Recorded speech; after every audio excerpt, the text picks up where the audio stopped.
So I know when I was diagnosed with Chiari Malformation, I really wish that there was a resource like this that I decided to make. My name is Kristen and I was diagnosed with Chiari Malformation when I was 25 years old. I'm not going to tell you how old I am now, but it's been quite some time since I was diagnosed, and I have not had decompression surgery. However, I do use pain management techniques. So if you're coming here from a fresh diagnosis, I just want to tell you that you are not alone. A lot of times when you first get the diagnosis, it's a lot of information to take it at once. So just know there is a community of us out there that support you. And I just wanted to kind of go over some facts and figures. That way you kind of know what you're looking at when you're dealing with.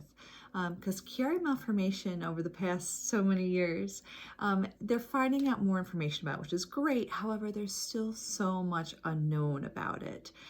There's typically 1 in every 1,000 people who are diagnosed with Chiari Malformation 1. So that's about 300,000 people every year, which is quite a number.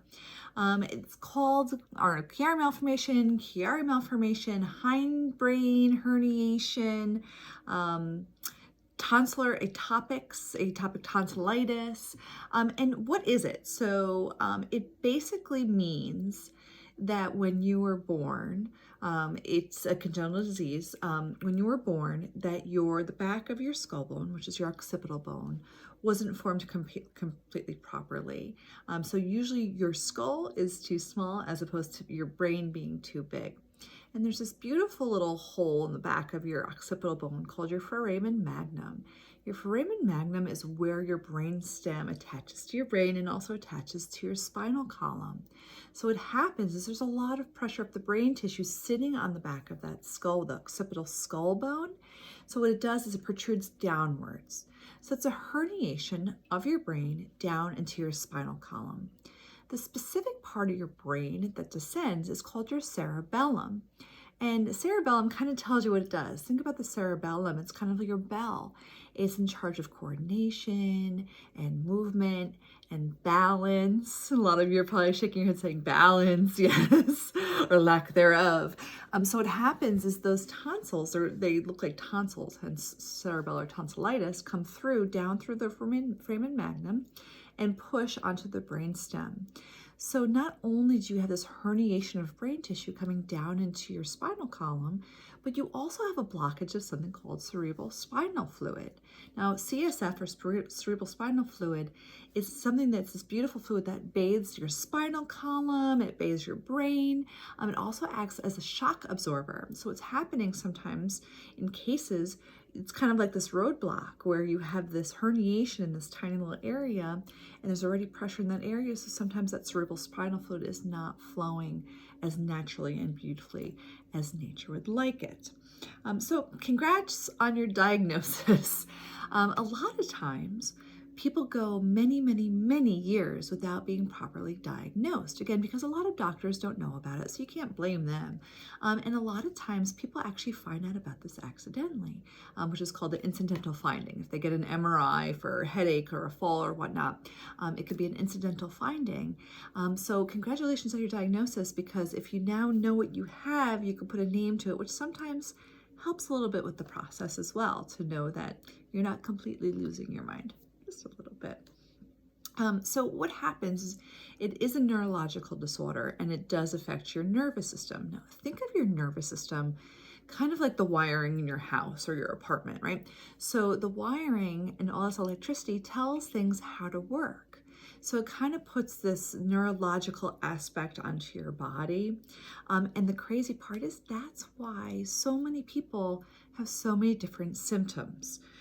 Nobody has really, there's no cookie cutter in the symptoms, which is also why it's hard to diagnose and also why it's also hard to treat sometimes. So the size of the herniation, in this case, size doesn't matter. So the size of your herniation coming down through that foramen magnum typically does not matter. There's no correlation or scientific correlation between the size of your herniation and your symptoms. The size of the herniation can change over the years as we get older and our elastin and collagen is not as supple as it used to be. So sometimes you have more of a drop in that tonsil area as well.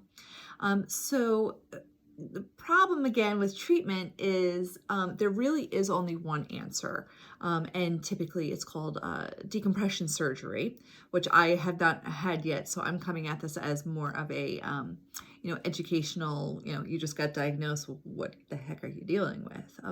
So I wanted to go over a couple of symptoms as well, because symptoms range everything from trouble swallowing, sometimes trouble breathing, balance, lack of coordination, and the most, of course, we all know, the Chiari headache, which basically to me feels like you've been hit in the back of the head with a baseball bat. It often flows down to the neck and shoulder region as well, can kind of seize up and get tight as well. That's because the nerves, the nerves around the area are aggravated, are irritated, inflamed. So it's kind of telling those muscles to contract, and kind of just the stiffness that comes along with that as well. Also, headaches that increase with things such as coughing and sneezing and bending over and yelling. I went many years thinking that when you sneeze, it's normal to go ouch afterwards, until my my life partner told me, oh, not everybody experiences that. So you kind of have your own joyride of figuring things out. But again, understand that there are communities out there. So surgeries, again, include the decompression surgery, the laminectomy, craniectomy, tonsillectomy. In some cases, the tonsils at the base of the cerebellum are cut, and sometimes there's a heat source used and they kind of pop back up into the area, which is crazy to me that your brain responds like that. There is really awesome literature and scientific research coming out about the cerebellum and how there have been cases of people who have injured their cerebellum, and for a long time the scientific community, the doctor community, medical community didn't think that area was super important, but there's been cases now with personality changes when your cerebellum is cut.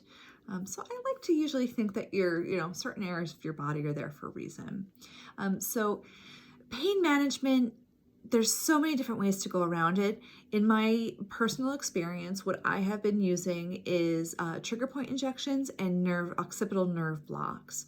And I've been using those for a few years at this point to basically stave off the decompression surgery. I also truly believe in acupressure because it has worked for me.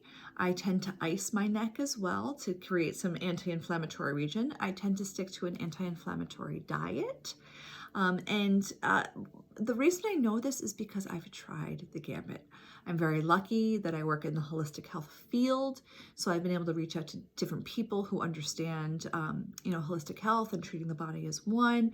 I've done everything from non-surgical decompression to osteopathic treatments. Everything from really expensive to really cheap stuff.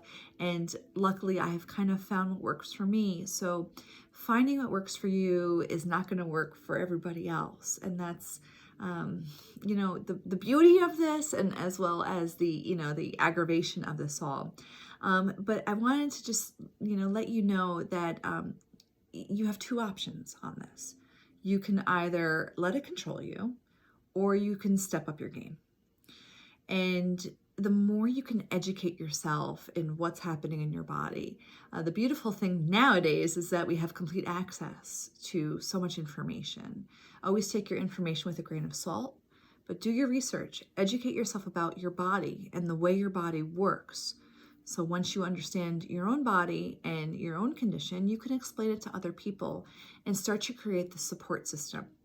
It's also very important that you become your own medical advisor, your own medical advocate. Okay? The right doctors on your team, doctors, neurologists, neurosurgeons, I've made all those calls a lot of times. You need to have the right people on your team, and if they don't work for you, do not be afraid to try somebody else. You need to stand up for yourself, you need to educate yourself, and you need to be on the team, somebody that works with you. okay? And you also, because you're having such a unique experience, you have to be strong enough to validate your own experiences. Even by talking to somebody else with Chiari, your symptoms and your pain levels, it's all going to vary from individual to individual. So just know that you can validate what you feel. You can validate your experience, and just know that that's what you're going through. Be strong enough to say, this is what I'm going through. Just do your own research, finding support groups in your area. Facebook has a ton of support groups, and educate the people around you so they understand what you're going through. That way they can support you in any decision you make, whether it's non-surgical, surgical. But I wish you luck on your journey, and I look forward to doing some more videos like this, going deeper into the body and how it responds and different systems and how it all is all put together. But from one Chiari Warrior to you, you're not in this alone.